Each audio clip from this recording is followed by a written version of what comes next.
PM Sri Kendriya Vidyalaya Avadi CRPF இங்க exam எழுத வந்தேன். உடனே மழை வர மாதிரி இருந்துச்சு, செம காத்து எல்லாம் பறக்குது. எனக்கு அதுக்கு ஏற்ற மாதிரி ஜன்னல் பக்கத்துல எக்ஸாம் எழுத வச்சாங்க. மழை அப்படியே பேப்பர் மேல படுது, கொஸ்டின் பேப்பர்லாம் நனைஞ்சிருச்சு. ஓஎம்ஆர் எவ்வளவு மறைக்க முடியுமோ மறைச்சு எழுதுறேன் நானு. அப்பயும் செம காத்து வருது. அவங்க கொஞ்சம் தள்ளி உட்காந்து எழுதி பண்றாங்க. கரண்ட் இல்லாம இப்படி பண்ணா என்ன செய்ய முடியும்? அந்த புள்ள லைஃப் என்ன வருது சொல்லுங்க. எவ்வளவு எஃபர்ட் போட்டு படிச்சாங்க தெரியுங்களா? கண்பிடிச்சு இவ்வளவு கஷ்டப்பட்டதுக்கு பலன் இதானா சொல்லுங்க. இதுக்கு ஏதாவது அரசாங்கம் முடிவு பண்ணி எங்களுக்கு சொல்லணும். அந்த பிள்ளைய திருப்பி எக்ஸாம் எழுத வைக்கணும். அந்த பிள்ளைங்க ஒவ்வொன்றும் அவ்வளவு கஷ்டப்பட்டிருக்குங்க. அது கண்பிடிச்சு பார்த்தது நாங்க தான். எங்களுக்கு இவ்வளவு கவுந்தரி பாருங்கன்னா அந்த படிச்ச பிள்ளைங்களுக்கு எப்படி இருக்கும் நீங்க நினைச்சு பாருங்க சார். இதை ஏதாவது கொஞ்சம் முடிவு பண்ணி எடுத்து சொல்லுங்க. எங்களுக்கு ரொம்ப அன்ஃபேரா நடந்துச்சு. My dear students and parents, this is Daniel and welcome back to our channel. NEET UG 2025 examination மே மாதம் 4ஆம் தேதி நடந்து முடிஞ்சிருச்சு. இந்த எக்ஸாமில் தமிழ்நாட்டில் நிறைய மாணவர்கள் நிறைய விதமான சென்டர்ஸில் சில பிரச்சனைகளை எதிர்கொண்டிருக்கிறாங்க. என்னென்ன பிரச்சனைகள், அதில் யாரெல்லாம் பாதிக்கப்பட்டிருக்காங்க அப்படிங்கிறது எல்லாத்தையும் தெளிவாக இந்த வீடியோவில் பார்க்கலாம். எஸ்பெஷலி இந்த வீடியோவில் சென்னையில் ஆவடியில் CRPF அப்படிங்கிற ஒரு ஸ்கூலில் PM ஸ்ரீ அந்த ஸ்கூல் பேரெல்லாம் பெரிய பேராக வச்சுருக்காங்க. அந்த ஸ்கூல் பேர் தான் பெருசாக இருக்கே தவிர அந்த ஸ்கூலுக்குரிய ஃபெசிலிட்டியே அப்படிங்கிறது அங்கே இல்லை அப்படிங்கிறதா மாணவர்கள் பெற்றோர்கள் வைக்கக்கூடிய குற்றச்சாட்டாக இருக்குது. அந்த இடத்துல மழை பெஞ்சிருக்கு, காற்று பயங்கரமாக அடிச்சிருக்கு, 1.5 மணி நேரம் பவர் ஃபெயிலியர் நடந்திருக்கு. பவர் கட்டுனால உள்ளே உட்கார்ந்துருக்கிற மாணவர்களுக்கு OMR ஷீட்டில் என்ன இருக்குங்கிறதே தெரியாத அளவுக்கு இருட்டாக இருந்திருக்கு. ஒரு இருட்டான இருள் சூழ்ந்த இடத்துல உட்காந்து மாணவர்கள் யோசித்து எழுதணுமா? ரெண்டாவது, அதுக்குரிய ஜென்ரேட்டர் பேக்கப் கூட நீங்கள் அரேஞ்ச் பண்ணியிருக்க மாட்டீங்களா? இந்த மாதிரியான பல்வேறு கேள்விகளை மாணவர்கள் பெற்றோர்கள் வைக்கிறாங்க. இந்த வீடியோக்கு அப்புறம் மாணவர்கள் பெற்றோர்களுங்க அந்த இடத்துல பாதிக்கப்பட்ட பேரண்ட்ஸ் பேசின சில வீடியோஸ் நான் அட்டாச் பண்ணுறேன். அந்த வீடியோஸ் எல்லாம் டெஃபினட்டாக உங்களுக்கு வந்து ஒரு அவேர்னஸை கொடுக்கும்னு சொல்லி நான் நம்புகிறேன். ஒருவேளை நீங்கள் அந்த சென்டரில் எழுதி எக்ஸாமினேஷன் சென்டரில் ஆவடியில் அல்லது உங்களுடைய வேறு ஏதாவது எக்ஸாமினேஷன் சென்டரில் இதே மாதிரியான வேறு பிரச்சனைகளை நீங்கள் சந்திச்சிருந்தீங்க அப்படின்னா இந்த வீடியோட டிஸ்கிரிப்ஷன் கீழே ஒரு வாட்ஸ்அப் குரூப்னுடைய லிங்க் கொடுத்துருக்கிறேன். அந்த குரூப்பில் நீங்கள் ஜாயின் பண்ணிக்கலாம். நீங்களும் அந்த ஆவடியில் பாதிக்கப்பட்ட பெற்றோர்களோடு இணைந்து நீங்களும் அதற்குரிய காரியங்களை பார்க்க முடியும். ஸோ இந்த நேரத்தில் நிறைய பேர் ஆவடியில் மட்டும் இல்லை, தமிழ்நாட்டில் நிறைய இடங்களில் ஆதார் கார்டு லேமினேட் பண்ணியிருக்கீங்க, அதை கற்றுக்க முடியாது. அப்புறம் வந்து பார்த்தீங்கன்னா நீங்கள் வந்து மூக்குத்தி போட்டிருக்கிறீங்க, செயின் போட்டிருக்கிறீங்க, கம்மல் போட்டிருக்கிறீங்க, இதிலெல்லாம் பிட்டெல்லாம் எடுத்துகிட்டு போக முடியாது. நம்ம தமிழ்நாட்டு பசங்க, தமிழ்நாட்டில் உள்ள என்னுடைய மாணவர்கள் யாரும் பிட் அடிக்கிற மாணவர்கள் கிடையாது. அவங்க பிட் அடித்து போய் நீட் எழுதுகிற அளவுக்கு நீட்டில் கேள்விகள் அவ்வளோ எளிமையான கேள்விகளும் இல்லை. நீங்கள் ஓப்பனாக புக்கையே கொடுத்து விட்டீங்கன்னா கூட அந்த கேள்விகளை பதிலை தேடி கண்டுபிடிக்கிறதுங்கிறது கஷ்டம்தான். ஸோ ஈஸியாலாம் முடியாது. பிட் எடுத்துகிட்டு போயெல்லாம் யாரும் எழுதிட்டுலாம் வர முடியாது. இது OMR ஷீட்டில் ஷேட் பண்ணக்கூடிய மல்டிபிள் சாய்ஸ் கொஸ்டின். அதற்கு யாரும் எந்த விதத்துலையும் எடுத்துகிட்டு போகிறது அப்படிங்கிறது முடியாத காரியம். ஸோ சில விஷயங்களை தவிர்த்திருக்கலாம் அப்படிங்கிறது என்னுடைய பார்வையில் இருக்குது. ரெண்டாவது மிக முக்கியமான விஷயம், ஸ்டூடெண்ட்ஸோட நேரத்தை இன்விஜிலேட்டர்ஸ் நிறைய பேர் திருடுறாங்கன்னு தான் நான் சொல்ல முடியும். ஏன்னா எக்ஸாமினேஷன் சென்டரில் 3 மணி நேரம் மாணவர்கள் தேர்வு எழுதுவதற்காக ஒதுக்கப்படுகிற நேரமாக இருக்குது. இந்த எக்ஸாமினேஷன் எழுதிட்டு இருக்கும்போதே பாதியில் கொண்டு அட்டன் ஷீட்டில் சைன் பண்ணு, பாஸ்போர்ட் சைஸ் ஃபோட்டோ ஓட்டு, இங்கே ஃபிங்கர் பிரிண்ட்டை வை, அதை பண்ணு, இதை பண்ணு, இங்கே சைன் பண்ணுன்னு சொல்லி மாற்றி மாற்றி ஏதாவது ஒரு வேலையை செஞ்சுக்கிட்டே இருந்தால் அவன் எப்போ எழுதுவான்? அவன் எழுதுறதுக்கு அவனுக்கு எப்போ டைம் கிடைக்கும் அப்படிங்கிறதெல்லாம் ஒரு பெரிய கேள்வியாக இருக்குது. அட்லீஸ்ட் நேஷனல் டெஸ்டிங் ஏஜென்சி இனி வருகிற நாட்களில் இந்த இன்விஜிலேட்டர்ஸ்க்கு ஒரு ஸ்பெஷல் ட்ரைனிங் ப்ரோக்ராம் வைங்க. ஒரு மார்க் டெஸ்ட்டை நீங்கள் அவங்களுக்கு கண்டக்ட் பண்ணுங்கள். எப்படி நீங்கள் பிஹேவ் பண்ணணும். வர ஸ்டூடெண்ட்லாம் சாதாரணமாக வர பையன் கிடையாது. அவன் 1 வருஷம் படிச்சிருப்பான், ஒரு சிலர் 2 வருஷம் 3 வருஷம் கஷ்டப்பட்டு படித்து இந்த வருஷம் எப்படியாவது எனக்கு சீட்டு கிடைச்சிடாதா அப்படிங்கிற ஒரு எதிர்பார்ப்போட, அந்த ஒரு பதட்டத்தோட, டென்ஷனோட அவங்க குடும்பத்தில் பல்வேறு எதிர்பார்ப்புகள் இருக்கும். இது அந்த ஒரு மாணவனை மட்டும் சார்ந்ததில்லை, அவங்களுடைய குடும்பம், அவங்களுடைய தலைமுறை, அவங்களுடைய சந்ததி வரைக்குமே இது பாதிப்புகளை ஏற்படுத்தக்கூடிய ஒரு விஷயமா இருக்குது. ஸோ அதனால் ஒரு ஸ்பெஷல் இன்விஜிலேஷன் அப்படிங்கிறது வந்து ஒரு ட்ரெயின்டு இன்விஜிலேட்டர்ஸை நீட்டுக்கு அப்பாயின்ட் பண்ணுறது அப்படிங்கிறது நல்லது. பிகாஸ் இது OMR ஷீட்டில் நடக்குது. ஆவடியில் மழை பெஞ்சிருக்கு. மழை பெஞ்சதில் 1.5 மணி நேரம் பவர் ஃபெயிலியர் ஆயிருக்கு. அந்த இடத்துல ஒரு ஜென்ரேட்டர் ஃபெசிலிட்டி கூட நீங்கள் அரேஞ்ச் பண்ணலை அப்படின்னா அப்புறம் எதுக்கு எக்ஸாமினேஷனுக்கு ஃபீஸ் வாங்கணும்? ரிஜிஸ்ட்ரேஷனுக்கு எதுக்கு 1000 ரூபா 1500 சொல்லி வாங்கணும்? கோடிக்கணக்கில் பணம் வாங்கியிருக்கிறோமே, அப்போது அந்த ஒரு பேசிக் ஃபெசிலிட்டியாவது நம்ம பண்ணி கொடுக்கணுமேங்கிற ஒரு ரெஸ்பான்சிபிலிட்டியை யார் எடுத்துக்க போகிறா? நேஷனல் டெஸ்டிங் ஏஜென்சியா அல்லது அந்த பர்டிகுலர் ஸ்கூலா? இதில் எப்படி நம்ம யாரை நம்ம ப்ளேம் பண்ணுறது அப்படிங்கிறது வந்து ஒரு கேள்விக்குறியாக இருக்குது. என்னுடைய பார்வை முழு முக்கியமான ஒரு ரெஸ்பான்சிபிள் பர்சன் யாராக இருக்க முடியும்னா நேஷனல் டெஸ்டிங் ஏஜென்சி மட்டும்தான். இதில் வந்து நேஷனல் டெஸ்டிங் ஏஜென்சி கட்டாயம் அதற்கு தேவையான ரெஸ்பான்சிபிலிட்டிஸை, அதற்கு தேவையான ஃபெசிலிட்டிஸை அரேஞ்ச் பண்ணி வச்சுருந்துருக்கணும், என்ஷோர் பண்ணியிருந்திருக்கணும். இன்கேஸ் ஆஃப் பவர் ஃபெயிலியர் என்ன நடக்கும், என்ன செய்ய போகிறோம், அதுக்கெல்லாம் ஸ்டாண்டர்ட் ஆப்ரேட்டிங் பிரின்சிபல்ஸ் நீங்கள் ப்ரொசீஜர்ஸ் நீங்கள் போட்டு வச்சுருக்கணும். SOP இதுதான், இதை ஃபாலோ பண்ணுங்கன்னு சொல்லி நீங்கள் இன்ஸ்ட்ரக்ஷன்ஸ் கொடுத்துருக்கணும். அப்படி எந்த இன்ஸ்ட்ரக்ஷனும் இல்லாததுனால தான் பெற்றோர்கள் கேட்குறாங்க, கரண்ட் போயிடுச்சு, உள்ள எக்ஸாமினேஷன் ஹாலில் கரண்ட் இருக்கா, அங்கே இருக்கிறவங்கலாம் வெளியே இருக்கிற இன்விஜிலேஷனில் ஃப்ரிஸ்கிங்கில் இருக்கிறவங்கலாம் சொல்கிறாங்க உள்ளெல்லாம் கரண்ட் இருக்குது அப்படின்னு சொல்லி. பசங்க எழுதி முடிச்சுட்டு வரும்போது தான் தெரியுது 1.5 மணி நேரம் மழையில் ஜன்னல் திறந்துட்டுக்குது, காத்தடிக்குது. அதை பூட்டுறதுக்கு ஜன்னல் கிடையாது, சரியான ஜன்னலை க்ளோஸ் பண்ணுற அளவுக்கான ஜன்னல் அப்படிங்கிறது இல்லை. மழை பெஞ்சா தண்ணி சாரல் உள்ளே விழுது, கொஸ்டின் பேப்பர் நினையுது, OMR ஷீட் நினையுது. அப்போ கொஸ்டின் பேப்பர் வச்சு மறைச்சிக்கிட்டே எழுதணும் அப்படின்றாங்க. நீ திரும்பி உட்காந்து எழுதுன்றாங்க. ரூம் ஃபுல்லாக இருட்டில் ABCD எங்கே இருக்குன்னு எப்படி தேடுறதுங்கிற மாதிரியான பல்வேறு குற்றச்சாட்டுகளை மாணவர்கள் வைக்கிறாங்க. இப்போ எக்ஸாமினேஷன் உண்மையாக நேர்மையாக நடக்கணும். அட்லீஸ்ட் இப்படி நடந்துச்சு அப்படின்னா அவங்களுக்கு எக்ஸ்ட்ரா கொஞ்சம் டைமையாவது கொடுத்து, கிரேஸ் டைமாவது கொடுத்து நீங்கள் எக்ஸாம் எழுதுங்கன்னு சொல்லி ஒரு கம்ஃபர்டபுள் சுச்சுவேஷனுக்காக கொண்டு வந்திருக்கணும். அப்படிப்பட்ட கிரேஸ் டைமும் கொடுக்கப்படலை. ஸோ இதுக்கு மென்டிஏ என்ன பதில் சொல்ல போகிறாங்க அப்படிங்கிறது ஒரு பெரிய கேள்விக்குறியாக தான் இருக்குது. ஸோ இந்த வீடியோக்கு பின்னாடி மாணவர்கள் பெற்றோர்கள் பேசின சில காணொலிகளையும் நான் அட்டாச் பண்ணுறேன். அது கண்டிப்பாக உங்களுக்கு ஒரு அவேர்னஸ் கொடுக்கும்னு சொல்லி நான் நம்புகிறேன். அட்லீஸ்ட் இனி வருகிற நாட்டில் இப்படிப்பட்ட இந்த தவறுகளும் NTA நேஷனல் டெஸ்டிங் ஏஜென்சியோ அல்லது தேர்வுகளை நடத்தக்கூடிய எந்த அமைப்பாக இருந்தாலும் அவங்க செய்யாமல் இருக்கணும் அப்படிங்கிறது மாணவர்கள் பெற்றோர்கள் சார்பாக நாங்கள் வைக்கிற கோரிக்கையாகவும் இருக்குது. PM ஸ்ரீ கேந்திரிய வித்யாலயா ஆவடி CRPF இங்க எக்ஸாம் எழுத வந்தேன். உடனே மழை வர மாதிரி இருந்துச்சு, செம காத்து எல்லாம் பறக்குது. எனக்கு அதுக்கு ஏற்ற மாதிரி ஜன்னல் பக்கத்துல எக்ஸாம் எழுத வச்சாங்க. மழை அப்படியே பேப்பர் மேல படுது, கொஸ்டின் பேப்பர்லாம் நனைஞ்சிருச்சு. OMR எவ்வளவு மறைக்க முடியுமோ மறைச்சு எழுதுறேன் நானு. அப்பயும் செம காத்து வருது. அவங்க கொஞ்சம் தள்ளி உட்காந்து எழுதி பண்றாங்க. அதுக்கப்புறம் இன்னும் கொஞ்ச நேரம் கழிச்சு ரொம்ப வேகமா வரும்போது கொஞ்சம் பெஞ்சு அடுத்த பெஞ்ச் உட்கார சொன்னாங்க. அந்த பெஞ்ச் இன்னும் சின்னதா இருந்துச்சு, அதுல இன்னும் சுத்தமா எழுத முடியல. செம காத்து, கரண்ட் வேற இல்ல, ஒண்ணுமே தெரியல.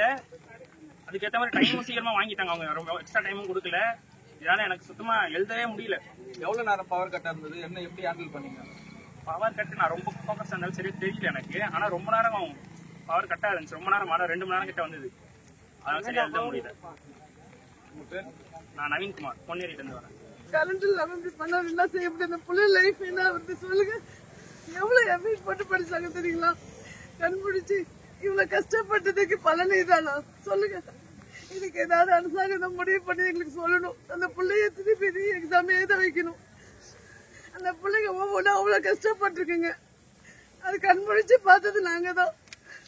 எங்களுக்கு இவ்வளவு கவுந்தரி பாருங்க, அந்த படிச்ச பிள்ளைங்களுக்கு எப்படி இருக்கும் நீங்க நினைச்சு பாருங்க சார். இதை ஏதாவது கொஞ்சம் முடிவு பண்ணி எடுத்து சொல்லுங்க எங்களுக்கு. CRPF ஒரு சென்ட்ரல் கவர்மெண்ட் ஸ்கூல்ல ஒரு ஜெனரேட்டர் இல்லாம தான் சார் ஒரு குழந்தைங்களுக்கு எக்ஸாம் எழுத அலோ பண்ணுவாங்க. இந்த சூழ்நிலை வராதுன்னு யாருக்கும் தெரியும் சார். ஆனா இதுக்கு சூழ்நிலைக்கு நம்ம எதையும் எதிர்பார்த்து தானே சார் இருக்கணும். அது ஏன் சார் ஜெனரேட்டர் இல்லாம ஒரு சென்டர் கொடுத்தாங்க சொல்லுங்க சார். இப்ப இந்த குழந்தை 3வது வருஷம் இதை எழுதி என்ன சார் இப்ப நீங்களே சொல்லுங்க. எவ்வளவு மன உளைச்சல் தெரியுமா எங்களுக்கு? ஒரு டீ குடிக்கிற டைம் கூட அந்த குழந்தை வேஸ்ட் பண்ண மாட்டாங்க சார், படிச்சுக்கிட்டே தான் இருப்பாங்க. ஒரு டிவி கிடையாது, டிவி இருக்கு சார் எங்க வீட்டுல 3 வருஷம் ஆச்சு அந்த டிவியை நாங்க பார்த்து கூட. அவ்வளவு சாக்ரிஃபைஸ் பண்ணிருக்கோம். ஆனா இப்ப ஒரு செகண்ட்ல இந்த மாதிரி பண்ணி விட்டாங்களே சார், இதுக்கு யார் சார் பதில் சொல்லுவா?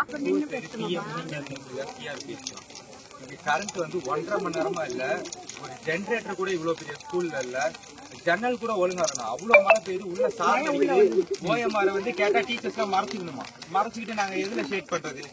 1.5 மணி நேரம் சரி இப்படிதான் போயிடுச்சு. கடைசியில எக்ஸ்ட்ரா டைம் ஆச்சு கொடுப்பாங்கன்னு பார்த்தா வெறும் 5 நிமிஷத்துல பேப்பர் பண்ணிட்டு போயிட்டாங்க. சரியான ரெஸ்பான்சிபிள், ரொம்ப அன்ஃபேரா நடந்துச்சு. 2 வருஷம் 3 வருஷம் நான் படிச்சிருக்கேன். இப்ப அவனுக்கு அந்த வருஷமே வேஸ்ட். என்ன பண்ணுவான்? நீங்க எங்க வரீங்க? எத்தனை வருஷம் எழுதுறீங்க? நான் இது செகண்ட் அட்டெம்ப்ட் எழுதுறேன். நான் ஆவடியில இருக்கேன். உள்ள எப்படி பண்ணாங்க என்ன கிளியரா சொல்லுங்க. டீட்லாம் இது பண்ணாங்க, டீட்லாம் ஓரளவுக்கு நல்லா பண்ணாங்க சார். ஆனால் அந்த கரண்ட் போனதுக்கு அப்புறமேட்டு அவங்க எந்த விதமான ரெஸ்பான்ஸுமே பண்ணல. அந்த இருட்டில் வந்து OMR அந்த ABCD ஒழுங்காக பார்க்க முடியும் சார். இதில் கொஸ்டின் பேப்பரை வச்சு OMR மறைச்சிக்கணுமா, மறைச்சிக்கிட்டு ABCD எழுதணுமா? சும்மாவே எங்கள் கண்ணு தரல, இல்லை மறைச்சிட்டு வேறு எங்களுக்கு சார் எழுதுறது. ஒரு ஜென்ரேட்டர் கூட இல்லை சார், ஜன்னல் தான் கூட ஒழுங்காக இல்லை, அவ்வளோ சாரில் அடிக்குது உள்ள. அந்த OMR நனைஞ்சு போச்சுன்னா யார் எடுத்துப்பா? ரொம்ப அன்ஃபேரான இருந்துச்சு. உங்கள் பேர் என் பேர் அப்டேட். நான் எக்ஸாம் பேப்பர் எழுதுறேன், அப்படியே மழை வருது. அந்த மேம் கொஞ்சம் தள்ளி எழுது பண்றாங்க. அப்படியே வருது மழை, பேப்பர் ஃபுல்லா நனைஞ்சிச்சு. அப்படியே கொஞ்சம் தள்ளி எழுது பண்றாங்க.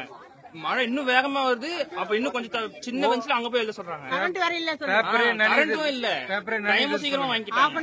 3 வருஷம் படிச்சேங்க. 3 வருஷம் படிச்சேன். என்னன்னா 3 மணி நேரத்துக்கு கூட இல்லாம அசிங்கமா முடிச்சிட்டாங்க.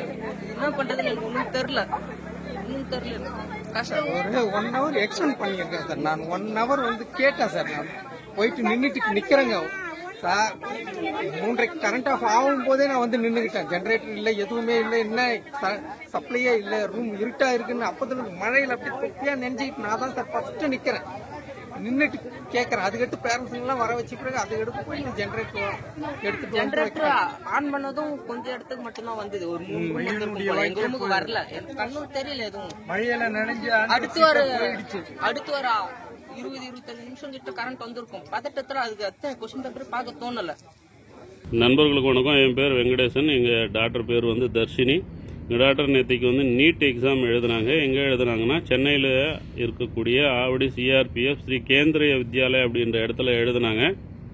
அந்த சென்டரில் ஒரு விஷயம் ஆச்சு, உங்களுக்கு எல்லாருக்குமே தெரிஞ்சிருக்குன்னு நினைக்கிறேன். ஏன்னா நியூஸ் மீடியாவில் எல்லாமே வந்தது. 2 மணிக்கு எக்ஸாம் தொடங்கி 3 மணி வரைக்கும் நல்லா தான் போயிட்டு இருந்தது. ஏறக்குறைய 3 மணிக்கு காற்று, மழை, புயல் இந்த மாதிரி பிரச்சனையினால கரண்ட் போயிடுச்சு. வெளியிலேயே இருட்டாயிடுச்சு, மேகமூட்டமாயிடுச்சு. அதனால வந்து உள்ள எப்படி இருக்கும் கிளாஸ் ரூம்ல அப்படின்றத நீங்க கற்பனை பண்ணி பாருங்க. அந்த சென்டர்ல வேற சுத்தியுமே மரங்க. அப்படி இருக்கும்போது உள்ள கொஸ்டின் பேப்பர் கூட படிக்க முடியல அப்படின்னு சொல்றாங்க. 3 மணிலிருந்து ஏறக்குறைய 4:30 மணி வரைக்கும் ஆஃப் த எக்ஸாம் டைம் வந்து இப்படிதான் இருந்திருக்கு. அதனால அவங்க வந்து எக்ஸாம் வந்து சரியாகவே எழுத முடியல. ஃபர்ஸ்ட் 1 ஹவர் மட்டும்தான் ஓரளவுக்கு எழுத முடிஞ்சது. இப்படி இருக்கும்போது பேரண்ட்ஸாக நாங்கள் கேட்டதுக்கு 10 நிமிஷம் மட்டும் கிரேஸ் பீரியட் கொடுத்தாங்க. 1.5 மணி நேரம் எழுத முடியாமல் போனதுக்கு 10 நிமிஷம் கிரேஸ் பீரியடு சரியாக போயிடுமா நீங்களே சொல்லுங்கள். நாங்கள் என்னவோ முயற்சி பண்ணி பார்த்தோம். கேட்டு முன்னாடி நின்று ஆர்ப்பாட்டம் பண்ணி பார்த்தோம். அப்புறம் சாலை மறியல் இப்படி எல்லாமே பண்ணி பார்த்தோம். எது பண்ணாலுமே அங்கே எடுபடல. நாங்கள் பேப்பர் வாங்கிட்டோம், அவ்வளோதான், எதுவும் பண்ண முடியாது அப்படின்னு சொல்லிட்டாங்க. அவங்களுடைய தப்பு அவங்க அக்செப்ட் பண்ணிக்க தயாராக இல்லை, பூசி முழுக்க தான் பார்க்குறாங்க.